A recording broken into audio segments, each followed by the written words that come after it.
মালিক আমাকে পড়বে। চল শালা, মালিক আমাকে পড়বে।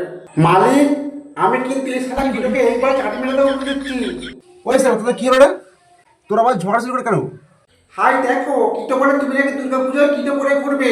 হ্যাঁ যাবেই তো, মালিক আমাকেই পড়ে যাবে, দেখে নিবি।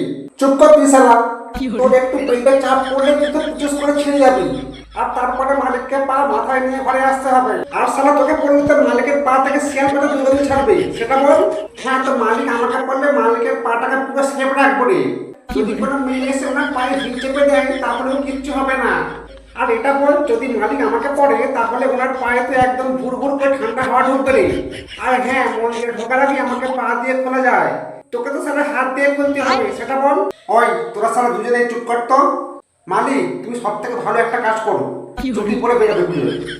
আচ্ছা নে চুরি করে বেরো। বাহ বাহ, খুব সুন্দর।